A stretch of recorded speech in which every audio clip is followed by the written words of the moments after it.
Iran और America के बीच तनाव अब थमने वाला है। रात में डोनाल्ड ट्रंप ने अचानक ऐलान किया कि अमेरिका 2 हफ्ते के लिए हमले रोक रहा है। वजह ईरान का 10 पॉइंट का सीज फायर प्लान, जिसे ट्रंप ने वर्केबल यानी कि काम करने लायक बताया है। दुनिया के सबसे अहम तेल रास्ते स्ट्रेट ऑफ हॉर्मूज को तुरंत खोलने की शर्त पर यह डील हुई है। दोनों तरफ से हमले रुक गए हैं, लेकिन बातचीत अभी भी जारी है।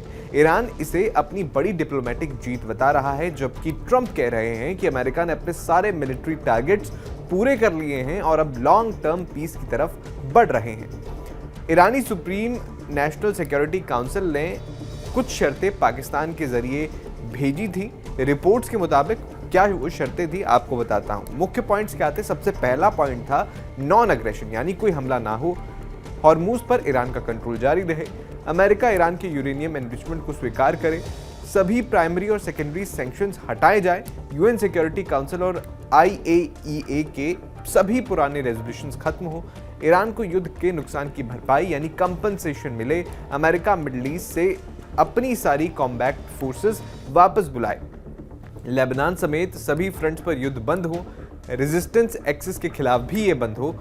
ईरान चाहता है कि इन शर्तों को यूएन सिक्योरिटी काउंसिल का रेजोल्यूशन बनाकर कानूनी तौर पर बाइंडिंग बना दिया जाए। हालांकि ये मंजूर हुए कि नहीं ये कहा नहीं जा सकता, लेकिन ईरान ने अपनी तरफ से ये शर्तें जो है पेश कर दी हैं। हो सकता है कि आगे इस पर ही बातचीत हो।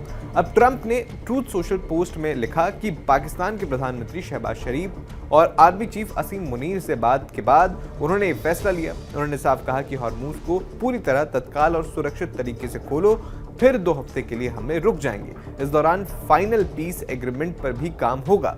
तो अभी क्या हो रहा है ये समझ लीजिए। अमेरिका हमले 2 हफ्ते के लिए सस्पेंड हो गए हैं, जो अमेरिकी हमले हैं। इसके अलावा ईरान के फॉरेन मिनिस्टर अब्बास अरागची ने कहा है कि अगर अमेरिका इजराइल हमले रोकते हैं तो हम भी अपनी डिफेंसिव ऑपरेशंस 2 हफ्तों के लिए रोक देंगे।